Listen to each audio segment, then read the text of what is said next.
Hey guys, how's it going? I thought I'd make a little video because I've been getting a lot of Game Boys recently, and the latest one I picked up is Game Boy Pocket. It's the clear one. I always think these ones are really cool. I never owned one before, but they look really great. I really like the clear Nintendo systems. So what I'm actually going to show you today is how to open it up. I just want to give it a clean inside, get it nice. I'm not sure whether there'll be necessarily much dirt inside, but usually once you open them up, you realize there's a lot of grime there, and especially if it's come from someone else, it's nice to get it as fresh as you can do. I just brought the big fat DMG Game Boy to put next to it, so you can see the difference in size. I really love these ones. Like, I kind of like the hefty weight of these Game Boys, and the buttons always feel really nice. This is one that I've cleaned up before. If I kind of go at a low angle here, you can see that the Game Boy Pocket is pretty much half as thick as the original Game Boy. You might have to excuse the camera work in this video because I'm going to be using one hand to hold the camera and the other one to open it up and, you know, everything like that. So if I turn it around, you can see there's 4 tri-wing screws up here, and if I open up the battery case, there's 2 more in here. So they're like a special game bit screwdriver. I've got just a cheap one here. This one's not actually mine, I borrowed this one, but what I'll do is I'll unscrew these screws, and I'll come back once they're undone, and kind of talk a little bit more about it then. Okay, so I've now unscrewed all of the little screws. This one was one that was in the battery compartment. I don't think it will show up on camera, but it looks like the top was a little bit threaded. So what I did was I used a tiny little bit of blue tack just to mean that the head of the screwdriver stayed in the groove a little bit better. I guess whoever had it before would try to open it with maybe like a standard screwdriver or something. I've seen that a couple of times. It's not too big a problem. So I can open this up, and on the back of the shell, this is basically the same as the DMGs. It's like this metal protective shell, the cart slot, and not much else on the back. And then once we get inside, we've got the main board and the cart slot. You always get the little power buttons come out. I always just put them aside. But the things like the volume wheel and the contrast are kind of fixed onto the main board. But from here, there's normally, like 3 screws on this one. On the original ones, I think it's 6, and it's a real pain getting them all unscrewed. But these inside are just standard Phillips screwdrivers, so you can use a standard screw after that.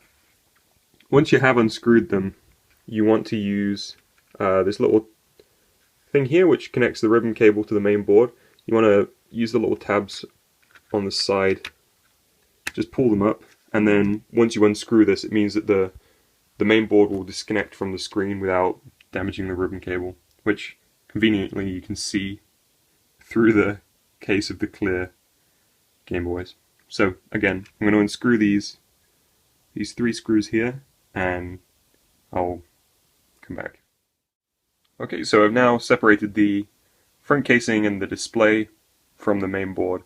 The actual board is nice and clean. Sorry, just get it. There we go. There's a little bit of, I guess, flux down here at the bottom, which seems to happen a lot on the Game Boys. I don't know why that is. But if we flip it round, you can see here these brass or bronze little chevrons, I guess, I don't really know what to call them, are the contacts for the buttons. So you can see it says up, right, left, and down on there, and then you've got A and B and select and start down here. They're really helpful little diagrams, just letting you know where the controls are mapped. If you ever see any dirt or corrosion on these, particularly if you have a fairly unresponsive control pad. Using a little bit of surgical spirit on these is really good. So you can see on the down, if I get it to focus, it's just a little bit of dirt or something on there. So what I'm going to do is I'm going to place the board down, and then I'm going to use a little bit of surgical spirit.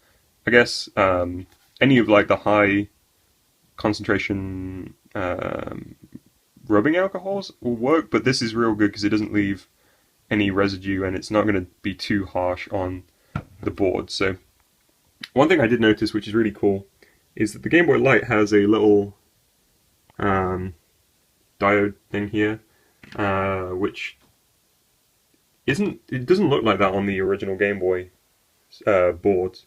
I'm not really sure what it is. I know it's the battery light, but I don't know why it's different. So what I'm going to do is I'm going to take some surgical fluid and a cotton bud, and I'll come back once that's done. Okay, so I'm back. I've just put a little bit on here and just rubbing the alcohol onto these bits here. I'm going to try and think of a better camera setup for next time, because I kind of underestimated how difficult it was going to be to operate the camera and do the stuff here. One thing that I've noticed, and I don't think I've ever really seen this mentioned anywhere, is that because of the kind of grill structure of the casing around the speaker, you often get a lot of dirt come through here, and it's kind of gross. If you use some more surgical fluid and just very, very lightly rub around the areas that are dirty on the speaker, it will pick the dirt up very quickly. And one of the kind of functional reasons for doing this is that if dirt is left too long on this plastic, it will, I've noticed, start to corrode, particularly on the old Game Boys. So you can see I'm not applying any pressure at all. I'm just letting the rubbing alcohol loosen it up. And you can see like the cotton bud is really gross now.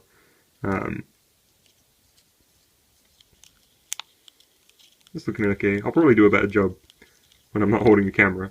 But once you've done it, if you use the dry end of the swab just to get any last bits up that you might have missed. Okay. And just kind of blow any bits that are around. Cool. Alright.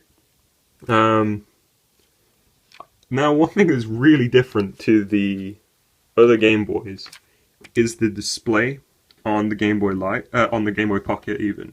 I have no idea how I'm going to get into this, so I might actually have to look it up myself. This is the first time I've ever opened up a Game Boy Pocket. Normally either on the Color or on the DMG, it's just a ribbon cable, and there's a little seat that you can kind of put a screwdriver under the corner and pry it out. But it looks like there's a second ribbon cable on this. I'm really not sure what that is. I guess because of the compact nature of these, they probably had to get a bit more creative with that. So I'll look that up and I'll maybe make a separate video for that at some point, because I definitely do want to get under there and clean it. The other thing is the little silicone pads. These always look, that's horrible, they always get really gross. If you lift those up, you can either use rubbing alcohol on them if they're not too bad, but what's probably the best thing to do is to separate the buttons and the silicone pads and get some warm water and washing up liquid or hand wash and soak them in that. And you can use like a toothbrush or something to scrub them. Obviously not one that you're using for your teeth. Because the corners of the D-pad get kind of grimy. And beyond just cleaning them up, this does make a difference because there's the contacts on the back that make make contact with the pads, and definitely makes a difference. So I think what I'm going to do is scrub these up and come back. One thing you can do if you want to do a real thorough job is you can remove this shielding on the back, and also the battery contacts, which actually that's a good point. I've never really seen a teardown video of a Game Boy where they talk about the battery contacts. You can, I don't know whether there's a more efficient way of doing this, but what I normally do is get a flathead screwdriver and push it through from the back, and it will pop out. And they're very, very easy to put back in, which means that you can safely submerge this in water. These stickers are very resistant to water, and as long as you're not scrubbing these, they'll be fine. So obviously you need to remove all metal parts or all electronic parts, so things like the screen would need to go. But then you can put the whole casing in the water too, which is great. It really gives it a full clean. One thing that I'm interested to know is whether or not using Surgical Spirit on this clear Game Boy will leave it kind of misty. So I'm going to avoid using any surgical fluid on the casing. But what I will do is get everything detached from it and give it a good clean in water. Okay, so I just had a look online, and it seems like despite the complicated looking backing to the screen, it's just the same as with all the other Game Boys. So you want to put something right in the corner here and lift it away. That one's coming away really easily. Sometimes you do need to be quite firm with them and kind of work it round the corners. This one's got a nice little opening here, but depending on the condition of the Game Boy and stuff, it might take a little bit more work. There we go. So if you do hear like a little crack like that, it's nothing to worry about. It's just that around the lip of the Game Boy, there's like a little adhesive strip, and if that's dried at all, it kind of cracks as it comes off. But there's the screen. The one on here is really nice, actually. I don't know what this is. This is really interesting. I saw it through the casing. There's like a little, I guess maybe a chip, but it's got like a reflective surface on it. I don't really know much about the Game Boy Pockets. This is the first one I've ever owned. So, yeah, it's kind of interesting. But like I said, I'm going to take off the shielding on here and the contact and clean them all up, and I'll get back. Hey guys, so I'm back. As you can see, I've cleaned up the board a little bit more. I went back and properly did the speaker while I had two hands free. I took apart the case, including the little battery contact that I was talking about, the battery terminal, and I did the hot water trick with all of these. Once it was cleaned up, I realized how good condition this case was. There was like possibly like permanent marker or something down near the battery and up here on the side, but I braved it and used some surgical fluid on it, and it's fine. It hasn't left any kind of cloudiness. Yeah, it's in perfect condition. But here's the battery compartment with the hotline Nintendo repair line thing, which is nice. You know, you don't often see it. So here's the silicon buttons, silicon, pads. A lot different to how they were before. And here's the D-pad, which, as I pointed out previously, gets really grimy down here, just because of how the cases are made. One thing I would say is if you're submerging these in hot water, make sure it's not too warm, because I've never seen it happen, but I kind of worry that these might be affected by that, the silicon pads. So there's all the components there. They're all nice and clean. So I'm going to start putting it back together. But one thing I just wanted to show you before I cut away is the battery terminal going back in. So this little bit here is the bit that you put pressure on from the other side of the case when you're removing it. And then once you're done, you just slide it back in there, and that's it. it's really nice and easy, but nobody ever points it out. So if you want to do a deep clean, you might be thinking, well, how do I get the battery terminal out? And that's the way to do it, just from the other side. Man, sorry about the camera. Use a flathead screwdriver, kind of apply pressure here, because essentially it's just a little tab, and it will come out. Might take a little bit of force, but you're not going to damage anything there. Alright, so yeah, I'm going to piece everything back together. Oh, and before I do, actually, just one last look at the display. If you have a microfiber cloth, make sure it's a microfiber one. You can gently wipe it if there's any dust or anything on the display, because the worst thing ever is when there's dust underneath the plastic, screen. I'm quite fortunate, really. This Game Boy Pocket has a really nice lens on it. This plastic lens. It's not too scratched. But if you wanted to, you can find replacements. They're very, very good. They're not original Nintendo parts, but they look very, very close. Because some people really don't look after Game Boys and they get super scratched, kind of beyond repair. So as a last case scenario, worst case scenario kind of thing, you can get a replacement lens. Alright, so I'm going to put everything back together. These are my little trays where I keep the separate battery pieces. Yeah. Okay, so the Game Boy Pocket's all back together now. I really love this system, so it's nice to see it all cleaned up. The batteries in here are AAAs, whereas most of the other Game Boys are AA's, so that's something to be aware of. I've just picked up a game, happens to be Gargoyle's Quest, that I picked up out of the stack. So I'm going to put this in and have a look at it running. One thing I noticed about this Game Boy is, and I don't think it'll pick up on camera, there's a really high-pitched kind of whine coming from the speakers, even when the sound's turned right down. It's really tough to do that with one hand. So the sound is off right now, but there is a really high-pitched whine coming from the speaker.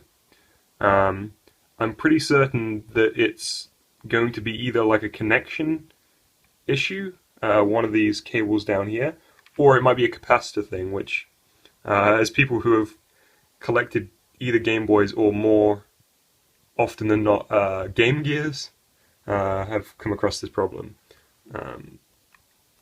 Yeah, so that's the Game Boy Pocket back together.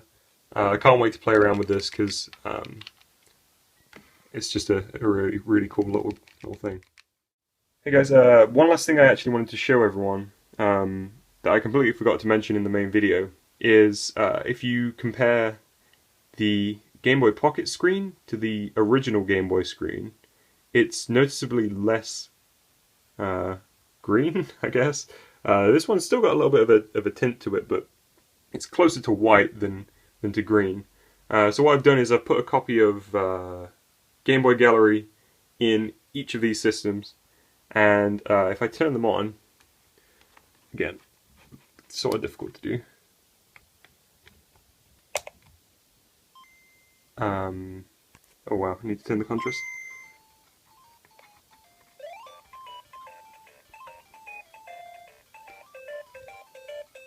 It means that the display is way easier to see on the Pocket, and I really love the